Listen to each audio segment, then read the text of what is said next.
Hello everyone, welcome back to my YouTube channel commerce only commerce. आज हम लोग triple या फिर three column cash book with GST सीखेंगे। ठीक है, जीएसटी हम लोग जानते हैं कि आजकल जो है जीएसटी का तो पूरा प्रचलन है मार्केट में। कोई सामान परचेस करने जाते हैं तो जीएसटी लगता है, कोई सामान सेल करते हैं तो जीएसटी लगता है। ठीक है, या फिर किसी तरह का इनकम होता है या फिर कोई एक्सपेंस होता है जिस पर जीएसटी चार्ज लगता है, तो उसका हम लोग कैश बुक में किस तरह से एंट्री करके चलना है वो हम लोग सीखेंगे। प्लस हम लोग काउंटर एंट्री भी सीख के चलेंगे। ठीक है, तो चलिए स्टार्ट करते हैं। सबसे पहले ये क्वेश्चन आप लोग राइट डाउन या फिर नोट कर लीजिए, उसी के आधार पर फिर हम लोग उसको क्या करेंगे, सॉल्व करके चलेंगे। ठीक है, तो चलो स्टार्ट करते हैं।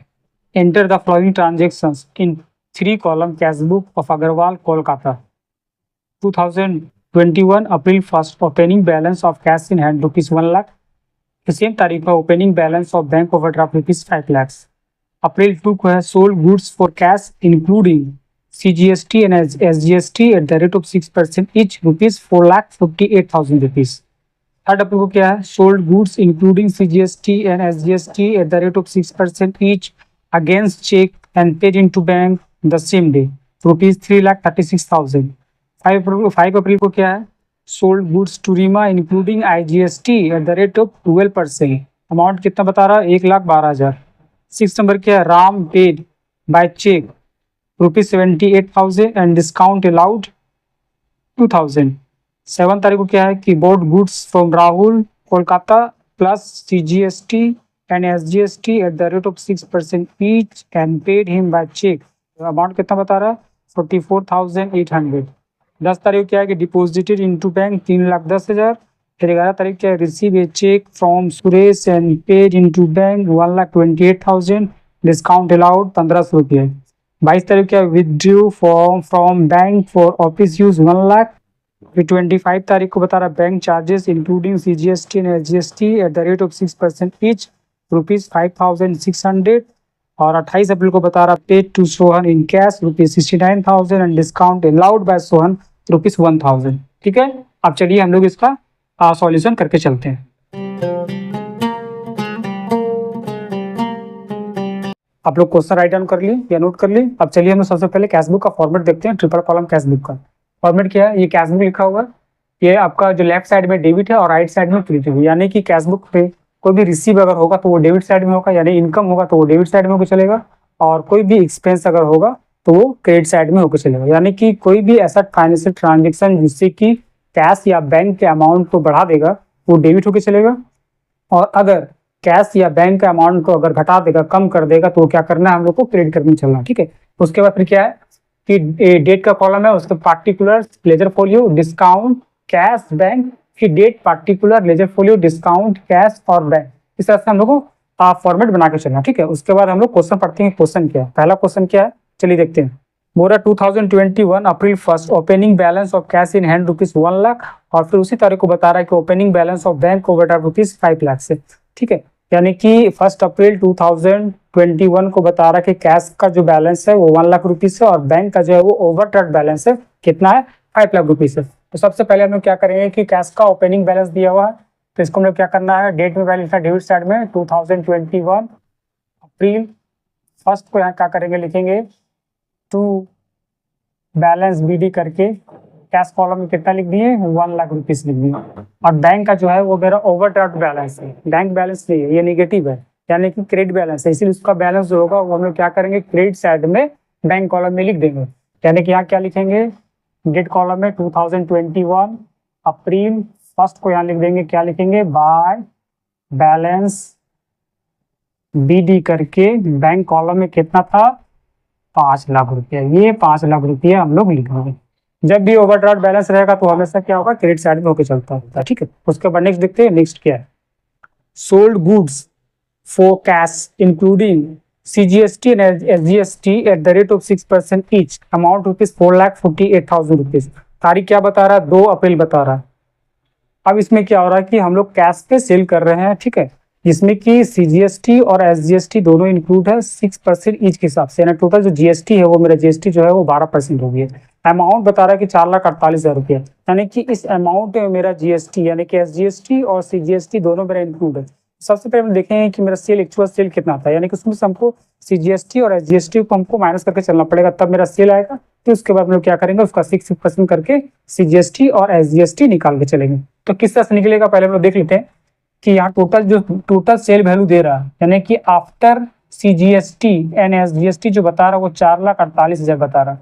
इस 4,48,000 में मेरा सीजीएसटी एंड एसजीएसटी जो है वो इंक्लूडेड है मेरा, ठीक है। तो हमको पहले क्या करना पड़ेगा कि इसमें से सीजीएसटी और एसजीएसटी को हमको माइनस करना पड़ेगा, तो हमको एक्चुअल से समझ में आएगा कि मेरा एक्चुअल सेल जो है वो कितना है। तो मान लेते हैं कि मेरा टोटल सेल जो है, एज्यूम करते हैं कि total sale before CGST and SGST 100% है, मान लेते हैं।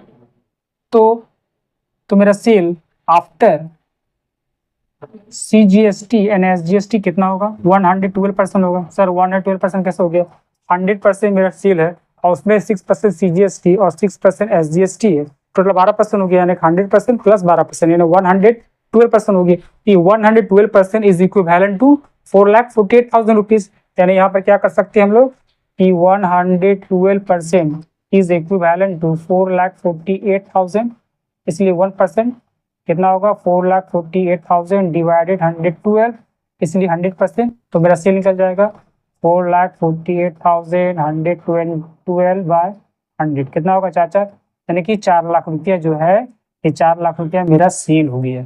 ये कैश सेल है, ठीक है। ये मेरा इनकम है, इसलिए इस इनकम को हम लोग क्या करेंगे, डेबिट साइड में लिखेंगे। तारीख क्या देंगे, अप्रैल, कौन सा डेट था, 2 तारीख को था, यहाँ लिख देंगे 2 सेल्स से काउंट करके कैश सेल था, इसलिए कैश में लिख देंगे कितना 4 लाख रुपया, ठीक है। अब इसके बाद 4 लाख का 6% सीजीएसटी कितना होता है, सीजीएसटी 4 लाख का 6% कितना होगा 24,000 रुपया, और एसजीएसटी भी सेम होगा 24,000 रुपया होगा, ठीक है।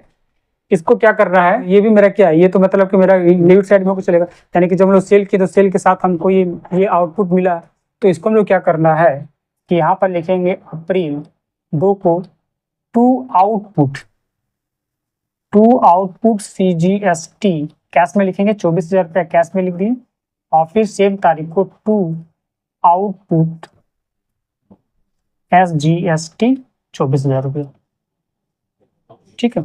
जब भी हम लोग सेल करते हैं और सेल में जो जीएसटी कलेक्ट करते हैं वो मेरा आउटपुट कलेक्ट, और जब कोई सामान हम लोग परचेस करते हैं और उस समय जो जीएसटी हम लोग पे करके चलते हैं वो मेरा इनपुट होकर चलता है, ठीक है। उससे क्या होता है कि मेरा कैश जो है वो कैश मेरा आउट हो रहा, इसलिए जब भी इनपुट सीजीएसटी या इनपुट एसजीएसटी हो या इनपुट आईजीएसटी हो तो उसको हम लोग क्या करेंगे कि क्रेडिट साइड में लेकर चलेंगे। और वो नॉर्मली कब होता है, जब भी कोई सामान हम लोग परचेस करके चलेंगे तो उस कंडीशन में इनपुट सीजीएसटी, इनपुट एसजीएसटी और इनपुट आईजीएसटी होता है, या फिर कोई एक्सपेंस है और उस एक्सपेंस पर मेरा जीएसटी लगा हुआ तो उस कंडीशन में भी वो इनपुट कहलाता है। लेकिन जब भी कोई सामान हम लोग सेल करते हैं, ठीक, तो सेल करेंगे तो उस समय का जो जीएसटी हम लोग चार्ज करते हैं कस्टमर पर वो मेरा आउटपुट कहलाता है, यानी आउटपुट सीजीएसटी, आउटपुट एसजीएसटी और आउटपुट आईजीएसटी कहलाता है। तो कैश हम लोग कलेक्ट कर रहे हैं, तो इसलिए हम लोग क्या कर रहे हैं कि कैश का डेबिट साइड में हम लोग टू आउटपुट सीजीएसटी और टू आउटपुट एसजीएसटी करके 24,000 रुपीज हम लोग लिख देंगे, ठीक है। क्लियर, समझ में आ गया। उसका फिर नेक्स्ट देखते हैं। अप्रैल 3 को बता रहा sold goods including CGST and SGST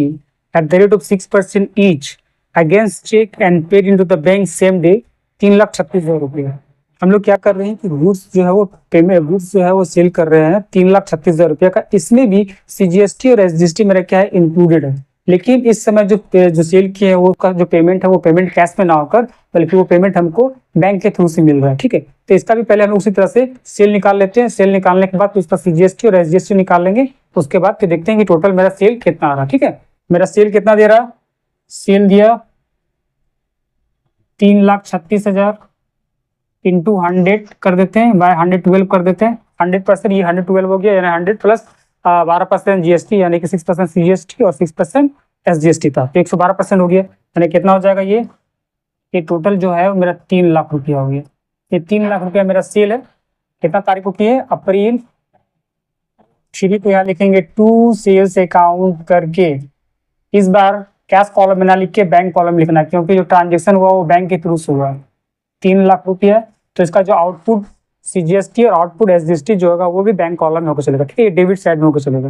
क्योंकि जो सेल कर रहे हैं सेल का जो अमाउंट हमको मिल रहा है उसके साथ साथ हमको जीएसटी का भी अमाउंट मिल रहा है, यानी कैश हमको मिल रहा है, तो इससे क्या हो रहा है कि मेरा कैश जो है वो बढ़ जा रहा है। तो जब भी कैश मेरा बढ़ता है तो क्या होता है कि हमेशा कैश का डेबिट साइड में होकर चलता है। कैश और बैंक का मतलब एक ही है, ठीक है। उसके फिर यहाँ पर लिखेंगे टू आउटपुट CGST कितना होगा, 3 लाख का 6% कितना होता है 18,000 रुपये, ये 18,000 रुपये हो गया। और फिर टू आउटपुट SGST भी मेरा कितना होगा 18,000 रुपये हो गया 3,36,000 रुपया। 3 लाख इधर प्लस 18 36,000 रुपये, 3,36,000 रुपया मेरा हो गया, ठीक है। उसके बाद नेक्स्ट देखते हैं। 5 तारीख को बता रहा है कि sold goods to Reema including IGST at the rate of 12%, 1,12,000। Sold goods to Reema, Reema को हम लोग सेल किए हैं जिसमें IGST इंक्लूड है 12% और अमाउंट दे रहा है 1,12,000। तो ये क्या कैश में इसका एंट्री होकर चलेगा? इसमें कैश का एंट्री नहीं होगा क्योंकि ये क्रेडिट ट्रांजेक्शन है। तो क्रेडिट ट्रांजेक्शन जो होता है वो हम लोग कैश बुक में नहीं लेके चलते। याद रखना है कि कैश बुक में सिर्फ और सिर्फ वही ट्रांजेक्शन को लेके चलना है जिससे कि कैश में इम्पैक्ट पड़ता हो या फिर बैंक में इम्पैक्ट पड़ता हो, ठीक है। इसीलिए सोल्ड गुड्स टू रीमा जो है ये क्रेडिट ट्रांजेक्शन है, इसलिए इसका एंट्री हम लोग कैश बुक में नहीं करके चलेंगे, क्लियर। उसके बाद नेक्स्ट देखते हैं। Ram paid by cheque ₹78,000 and discount allowed 2,000 rupees. तारीख था 6 अप्रैल को।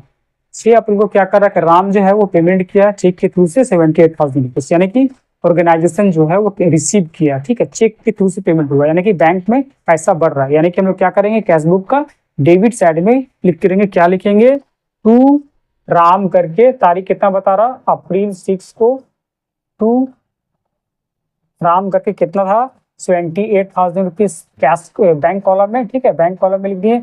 और चूंकि 2,000 रुपये जो है डिस्काउंट अलाउड है, यानी कि हम लोग उसको 2,000 रुपये का डिस्काउंट दिए, तो ये 2,000 रुपये डिस्काउंट अलाउड है। उसका मतलब क्या है, ये खर्चा ऑर्गेनाइजेशन का। हम लोग जानते हैं कि डिस्काउंट जो होता है, डिस्काउंट नॉमिनल अकाउंट है और नॉमिनल अकाउंट में क्या होता है कोई भी एक्सपेंस या लॉस जो होता है वो क्या होता है मेरा डेबिट होकर चलता है, और कोई भी इनकम या गेन जो होता है उसको हम लोग क्रेडिट करके चलते हैं। तो यहाँ पर क्या है कि राम जो है, राम 78,000 रुपीज का चेक हमको दिया, यानी कि ऑर्गेनाइजेशन रिसीव किया, और इसी को उसके बाद ऑर्गेनाइजेशन जो है उसको 2,000 रुपये का डिस्काउंट दिया, यानी डिस्काउंट अलाउड किया। तो ऑर्गेनाइजेशन का क्या है, ये ऑर्गेनाइजेशन का तो लॉस है। यानी कि हम लोग राम से 80,000 रुपीज पा रहे थे, लेकिन उसके अगेंस्ट में सिर्फ और सिर्फ 78,000 रुपीज ही मिला। इसका मतलब अगर 2,000 रुपये का जो है वो लॉस है, एक्सपेंस है, इसीलिए यहाँ पर हम लोग क्या किए कि 2,000 रुपये का जो था उसको हम लोग डिस्काउंट कॉलम में, यानी कैश बुक का डेबिट साइड का डिस्काउंट कॉलम, यानी कि डिस्काउंट अलाउड कॉलम है, इसमें हम लोग 2,000 रुपये लिख दिए, ठीक है। समझ में आ गया। उसके बाद हम लोग नेक्स्ट देखते हैं। 7 अप्रैल को क्या हो रहा है कि bought goods from Rahul Kolkata plus CGST and SGST at the rate of 6% each paid by him cheque 44,800। यानी कि राहुल से जो है वो हम लोग सामान परचेज किए जिसका वैल्यू था 44,800। इसमें मेरा CGST और SGST मेरा इनपुट है, और इसका पेमेंट जो किए हैं वो पेमेंट जो है वो चेक के थ्रू से करके चल रहे हैं, ठीक है। तो परचेस करके चल रहे हैं। परचेस मेरा क्या होता है, एक्सपेंस होता है। तो इसको हम लोग क्या करना है कि कैश बुक का क्रेडिट साइड में बाय परचेसेस करके लिखना है, और चूंकि जो ट्रांजेक्शन हुआ है, जो लेन देन हुआ वो चेक के थ्रू से हो रहा है, इसलिए इसका जो कॉलम यानी कि जो अमाउंट लिखेंगे वो बैंक कॉलम में लेके चलना, ठीक है। तो मेरा कितना होगा, सेम उसी तरह से इंक्लूडेड है, यानी कि 44,800 रुपया है ये, इंटू 100 बाय 112 निकालेंगे तो कितना होगा, ये 40,000 रुपया ये मेरा हो गया। इसको हम लोग क्या करना है, यहाँ पर लिखना है अप्रैल 7 को क्या करेंगे, यहाँ लिखेंगे बाय परचेसेस अकाउंट करके खर्चा, इसीलिए इसको हम लोग क्या कर रहे हैं कि कैश बुक का क्रेडिट साइड में लिख रहे हैं, और चूंकि ट्रांजेक्शन जो है वो बैंक के थ्रू से हो रहा है, इसलिए इसका अमाउंट जो होगा बैंक कॉलम होगा, यानी 40,000 रुपीज होगा। अब इसका CGST और SGST भी है 6% के हिसाब से, यानी 40,000 का 6% कितना होता है 2,400। तो हम लोग क्या करेंगे, यहाँ पर लिखेंगे सेम तारीख रहेगा बाय, तो यहाँ पर इनपुट हो जाएगा, इनपुट CGST अकाउंट करके 2,400 रुपया ये हो गया, और फिर यहाँ पर बाय इनपुट SGST अकाउंट करके 2,400 रुपया हो गया। मैंने बताया था कि जब भी कोई सामान हम लोग परचेस करते हैं और उस पर जो GST चार्ज होता है वो मेरा क्या कहलाता है, इनपुट होता है, ठीक है। उसके बाद नेक्स्ट क्या, नेक्स्ट देखते हैं। 10 तारीख को बता रहा है कि डिपोजिटेड इनटू बैंक ₹3,10,000। 10 तारीख को हम लोग बैंक में जमा किए। कितना बैंक में जमा किए, 3,10,000 रुपये, ठीक है। तो बैंक में जमा करने का मतलब क्या है कि कैश से निकाल के हम लोग बैंक में जमा किए, यानी कि ऑफिस का कैश निकाल के हम लोग क्या कर रहे हैं कि बैंक में जमा करके चल रहे हैं, ठीक है। तो हम लोग क्या करेंगे, यानी बैंक में पैसा जो है वो बढ़ रहा है और कैश से पैसा मेरा है वो निकल रहा है, ठीक है। यानी ऐसे ये ऐसा ट्रांजेक्शन है जिससे कि मेरा कैश और बैंक दोनों पर इफेक्ट पड़ रहा है, यानी बैंक का पैसा बढ़ रहा है और कैश का पैसा जो है वो घट रहा है। ये मेरा क्या कहलाता है, कॉन्ट्रा एंट्री कहलाता है। इसका एंट्री हम किस तरह से करेंगे, पहले बैंक में पैसा बढ़ रहा है, इसलिए यहाँ पर लिख देंगे अप्रैल 10 तारीख को, यहाँ क्या लिखेंगे, टू कैश अकाउंट करके कैश में पैसा बढ़ा कितना, 3,10,000 रुपये इधर लिख दिए, और यहाँ पर लिखेंगे कैश से पैसा मेरा घट रहा है, तो यहाँ अप्रैल 10 को लिख देंगे बाय बैंक अकाउंट करके कैश कॉलम में 3,10,000 रुपये। यही तो होता है, जैसे कि इसका जनरल कैश क्या होता है कि cash deposit to bank, bank में पैसा बढ़ा तो बैंक मेरा क्या होता है, डेबिट होता है, तो बैंक अकाउंट डेबिट, और कैश मेरा क्या होता है, क्रेडिट होता है। ठीक है, तो बैंक मेरा डेबिट है तो बैंक का डेबिट साइड हम लोग क्या किए, टू कैश करके लिख दिए, और कैश मेरा क्रेडिट है इसलिए कैश का क्रेडिट साइड में बाय बैंक करके लिख दिए। और ये चूंकि कैश और बैंक दोनों को इफेक्ट पड़ रहा है, ये कॉन्ट्रा एंट्री है, इसलिए लेजर फोलियो में सी, और यहाँ भी लेजर फोलियो हम लोग सी लिख देंगे। ठीक है, ये मेरा कॉन्ट्रा एंट्री होता है। उसको बनिश लिखते हैं। 11 तारीख को क्या हो रहा है कि receive a cheque from Suresh, Suresh से हम लोग एक चेक रिसीव किए और उसको उसी दिन हम लोग बैंक में जमा कर दें। यानी क्या हो रहा है कि बैंक का जो बैलेंस है, बैंक का बैलेंस मेरा बढ़ जा रहा है, यानी कि ये कैशबुक का डेबिट साइड में होकर चलेगा। ठीक है, इसको हम लोग क्या करेंगे, यहाँ लिख देंगे तारीख कितना था, 11 तारीख को लिख देंगे टू किससे रिसीव किए हैं, टू सुरेश करके लिख दीजिए, सुरेश करके बैंक कॉलम में कितना था, 1,28,000 रुपया था, प्लस उसको डिस्काउंट अलाउड किए थे 1,500 रुपये थी, मेरा खर्चा है, और खर्चा क्या होता है कि हमेशा डेबिट साइड में होता है, डिस्काउंट अलाउड है, इसीलिए इसको हम लोग यहाँ पर लिख देंगे डिस्काउंट कॉलम में 1,500 रुपया। ठीक है, समझ में आ रहा है आप लोग को? ठीक है, उसके बाद नेक्स्ट क्या, नेक्स्ट देखते हैं। 12 तारीख को बता रहा है कि withdrew from bank for office use ₹1 lakh, 1 lakh रुपया जो है अब हम लोग बैंक से पैसा निकाल रहे हैं। उस समय क्या था कि बैंक में पैसा जमा कर रहे थे, अब बैंक से पैसा निकाल रहे हैं, यानी बैंक का बैलेंस को हम लोग घटा दे रहे हैं, यानी कि बैंक का बैलेंस को हम लोग घटा दे रहे हैं और कैश का बैलेंस को हम लोग बढ़ा दे रहे हैं। तो यहाँ पर हम लोग क्या करेंगे, कितना तारीख था, 22 तारीख था, यहाँ लिख देंगे टू बैंक अकाउंट करके कैश का कॉलम बढ़ा देंगे, यानी कितना था, 1 लाख रुपया बढ़ा दिए, बढ़ गया, रिसीव हुआ कैश में, और यहाँ पर 22 तारीख को बाय कैश करके बैंक से माइनस हो जाएगा कितना, 1 लाख रुपया, यानी कि क्रेडिट हो गया। और चूंकि ये कॉन्ट्रा एंट्री है, इसको कॉन्ट्रा एंट्री हम लोग कर दिए। ठीक है, किस तरह से हुआ, इसका जनरल किस तरह से होगा, इसको उल्टा हो जाएगा, ये था डिपोजिटेड इनटू बैंक, तो बैंक अकाउंट डेबिट कैश हो रहा था, अब हम लोग बैंक से पैसा निकाल लिए, यानी कैश मेरा आया, इसका क्या होता है, कैश अकाउंट डेबिट होता है, और क्रेडिट में क्या जाता है, टू बैंक करके जाता है। ठीक है, मेरा कैश क्या डेबिट है, इसलिए कैश का डेबिट साइड में टू बैंक करके लिखिए, और बैंक मेरा क्या क्रेडिट है, इसलिए बैंक का क्रेडिट साइड में बाय कैश करके लिखिए, क्योंकि ये कैश और बैंक दोनों पर इंपैक्ट डाल रहा है, इसीलिए कॉन्ट्रा एंट्री सी दिख रही है। ठीक है, समझ में आया आप लोग को? ठीक है, उसके बाद नेक्स्ट देखते हैं, नेक्स्ट क्या है। 25 अप्रैल को बता रहा है कि bank charges including CGST and SGST at the rate of 6% each 5,600 रुपये, यानी 5,600 रुपये जो है वो मेरा बैंक चार्जेस है, यानी कि मेरा खर्चा है, उसमें मेरा CGST और SGST भी मेरा इंक्लूड है। तो 5,600 रुपये देखना कि मेरा बैंक चार्जेस कितना था, उस तरह से निकालना है। 5,600 था इंटू 100/112, 112 कहाँ से आ रहा है, यानी CGST 6% और SGST 6%, टोटल मेरा क्या हो गया 12%, 12% प्लस 100 यानी 112%। तो 112% के बराबर ये 5,600 रुपये है, तो 5,600 रुपये इंटू 100/112, यानी कि हमको निकालना है 100%, यानी कि मेरा एक्चुअल बैंक चार्जेस कितना है वो हमको निकाल के चलना है। क्या कितना हो जाएगा, 5,000 रुपये हो गया। ठीक है, खर्चा है, इसको यहाँ लिखना है, तारीख क्या दिया, अप्रैल 25 को यहाँ लिखेंगे बाय बैंक चार्जेस करके, ये बैंक चार्जेस है इसीलिए बैंक का पैसा घटा दिया, इसीलिए क्या कि इसका क्रेडिट साइड में लिखना है हमको कितना, बैंक कॉलम में 5,000 रुपया, और फिर इसमें मेरा कितना लगा GST, ये इनपुट हो जाएगा। मैंने बताया कि कोई भी परचेस पर जो हम लोग GST पे करते हैं वो इनपुट होता है, उसी तरह से एक्सपेंस में भी अगर GST चार्ज दिए हम लोग तो वो क्या कहलाता है, इनपुट ही कहलाता है। ठीक है, बाय इनपुट CGST अकाउंट करके कितना होगा, 5,000 का 6% 300 रुपया, और फिर इसी तरह से बाय इनपुट SGST अकाउंट करके ये मेरा 300 रुपया हो गया। ठीक है, समझ में आ रहा आप लोग को? उसके बाद नेक्स्ट देखते हैं, नेक्स्ट क्या है, पूरा paid to Sohan in cash ₹69,000 and discount allowed by Sohan ₹1,000।